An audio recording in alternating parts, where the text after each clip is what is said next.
Bem-vindo ao Cilindro Mestre, sua fonte de conhecimento em freios automotivos. Vídeo 17, pinça de freio. Antes de falar sobre os tipos de pinça de freio, vamos falar da definição de pinça de freio, né? A pinça de freio é o componente do sistema que converte a pressão do fluido de freio em força. A força que vai pressionar o material de atrito contra o disco. O primeiro tipo é o tipo fixo, né?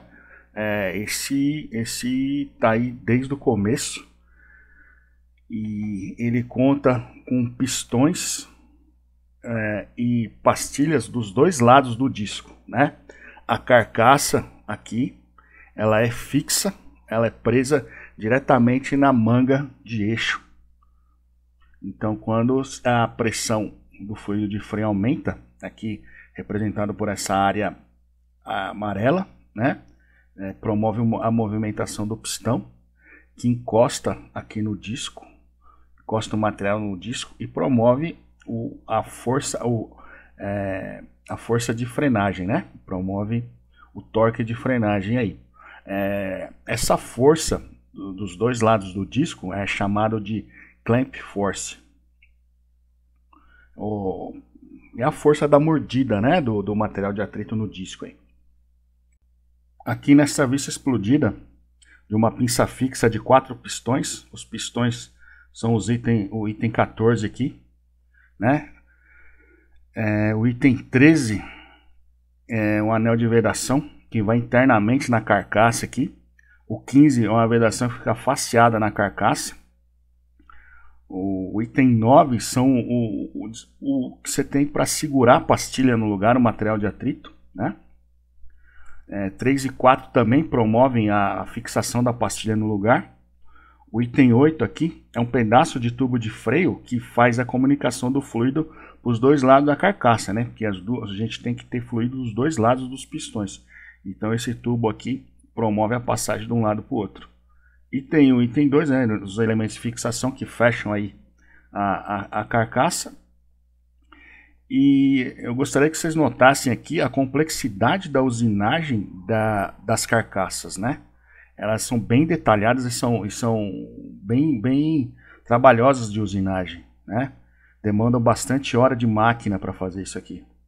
O segundo tipo de pinça de freio é a pinça flutuante, onde pistão, pastilha e carcaça são móveis e a ancoragem é fixa. Aqui a gente tem um desenho simplificado, né, de uma pinça flutuante, né, onde o que está representado aqui em vermelho é o disco de freio. A ancoragem como é uma seção, é só esse pedacinho de peça amarelo. Em azul, a gente tem a carcaça móvel, né, que é a maior peça aqui, e esse retângulo representa a pastilha externa.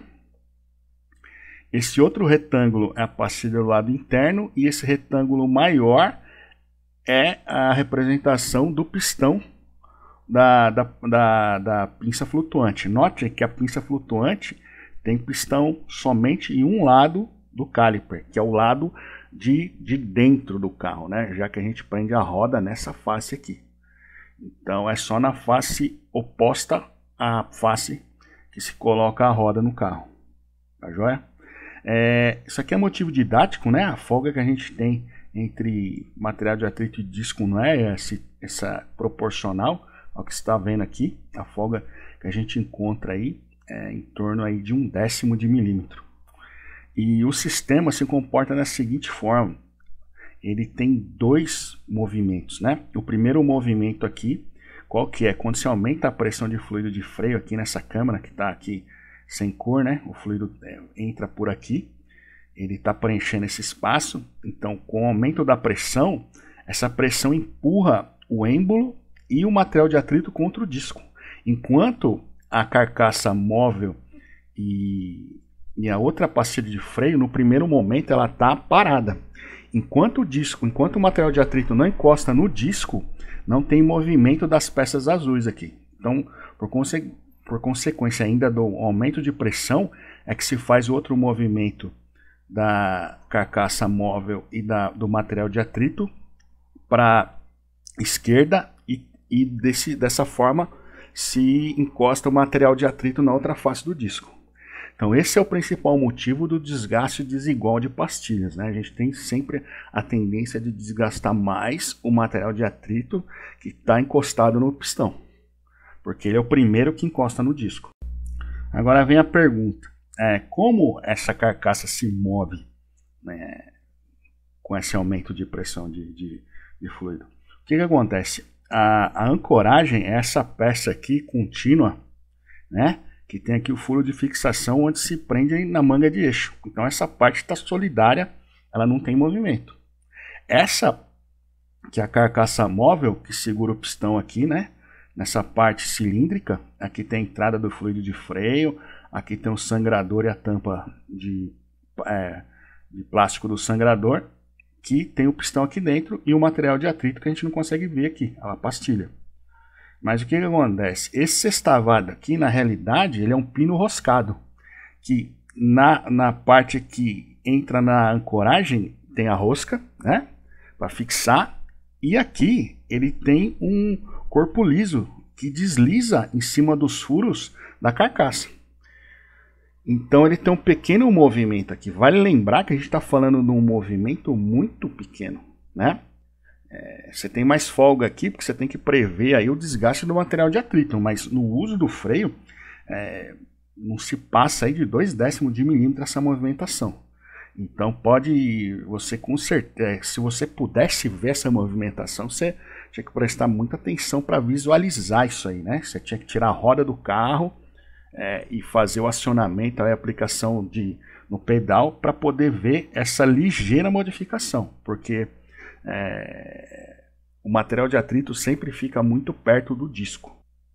Quais são os materiais utilizados na fabricação da pinça de freio?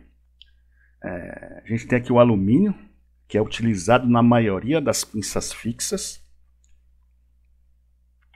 A gente tem o ferro fundido, utilizado na totalidade das flutuantes e algumas fixas. E a gente tem o titânio, né, que é utilizado em veículos de alta performance, Fórmula 1, Fórmula Indy. Aqui a gente tem uma imagem, né,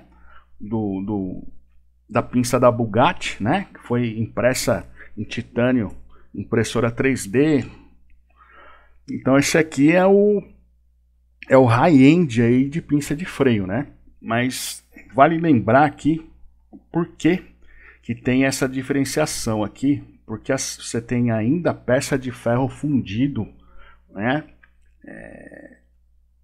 em pinça flutuante aí. A gente tem o problema aqui do que? Da rigidez do caliper, né? Se a gente tiver um caliper que não tem o mínimo de rigidez, a gente aumenta muito o consumo de fluido. Em outro momento a gente vai falar melhor sobre o consumo de fluido. Mas se você tiver um consumo de fluido muito grande no caliper, você tem um curso muito grande de pedal, né? Isso pode dar uma percepção para o motorista muito ruim, uma percepção que o carro não tem freio, né?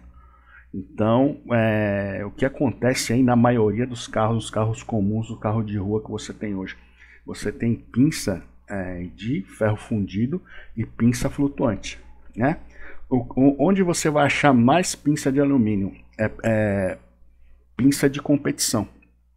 Você vai achar pinça de alumínio da Willwood, da P-Racing e de outros fabricantes conhecidos aí, que eles estão preocupados com o quê? Com competição, em consequência com a redução de massa, né?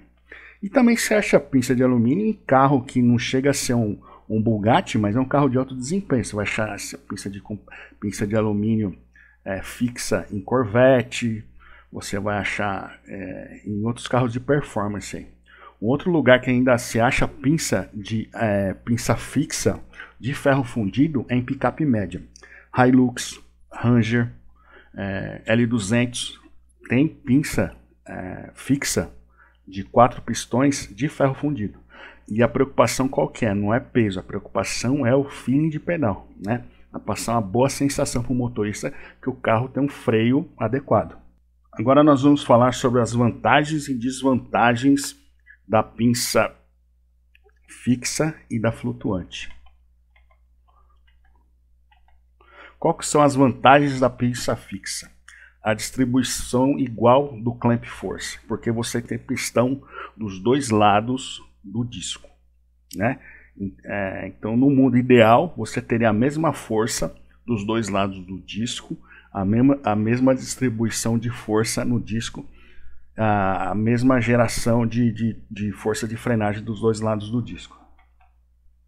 O desgaste igual das pastilhas é uma consequência de ter pistão também dos dois lados, né? Porque você, teoricamente, tem uma aplicação simultânea do material de atrito dos dois lados do disco. Tem a maior rigidez do conjunto aqui. Isso aqui, depois de parafusado, é uma peça mais rígida do que você teria numa pinça flutuante. E você tem menos peças móveis, você não tem a carcaça deslizando em pino nenhum aqui. As desvantagens agora. O custo elevado. Por vários motivos. Eu chamei a atenção de vocês quando eu apresentei a vista explodida pela maior dificuldade de usinagem de uma pinça fixa, né? Além do que de uma pinça fixa ser geralmente de material mais caro, né? Ser de alumínio em vez de ser de ferro fundido. Ela tem uma maior propensão a vazamentos. Tem pinça de freio que faz o transporte do fluido de um lado para o outro do jeito que dessa aqui da foto, dessa da Corvette, que é por tubo, né? Tubo externo. Mas tem pinça que é feito internamente e conta com anel de vedação, anel O-ring, e você tem uma tendência a ter um vazamento aí. Ela tem uma maior largura do que uma pinça flutuante, justamente porque ela tem pistão dos dois lados, né? Então ela é mais larga do que uma pinça flutuante equivalente. Agora vamos falar da pinça flutuante. Quais as vantagens? O custo é reduzido por dois motivos. O principal é que a usinagem é muito mais simples do que uma pinça fixa. E também tem o custo do material, que o ferro fundido é mais barato que o alumínio. A menor propensão a vazamentos, porque você só tem um pistão, né? Nesse caso, a gente pode adotar o quê? Que a área de pistões aqui é igual, né? A gente tem uma pinça de 4 pistões e uma de pistão único aqui, que a sua área de pistão são iguais. Só que aqui você tem só de pistão você tem 4 vezes mais chance de vazamento, porque você tem 4 pistões diferentes. Aqui você tem um pistão só. Então ela tem uma menor propensão a vazamentos. A menor largura justamente por ter pistão de um lado só. Agora as desvantagens. A distribuição desigual do clamp force, que é aquela força que promove lá o encontro da pastilha com o material de atrito, né? Como primeiro encontra a pastilha que está encostada no pistão, ela é a primeira a fazer contato com o disco, né? Ela se desgasta mais do que a outra. Pouca coisa mais, mas o desgaste é desigual. E aqui já está respondido, né? O desgaste desigual das pastilhas, justamente por ter somente um pistão. E uma menor rigidez, né? Porque aqui você tem uma construção que não é um bloco rígido do jeito que é uma pinça fixa. E ela tem uma sensibilidade maior à corrosão, porque a corrosão, aqui a gente tem um guarda-pó aqui de borracha, né, ou de EPDM, alguma coisa parecida, que protege o pino, né, a parte deslizante aqui, de entrada de material e da corrosão, né? Então, se você tiver corrosão nessa área, o que você pode começar a ter aqui? Você começa a prender o deslocamento da carcaça, né? Então, ela é mais sensível à corrosão do que a pinça fixa. Espero que tenha gostado do vídeo. Por favor, curta, comente, inscreva-se, ligue as notificações e compartilhe com os amigos.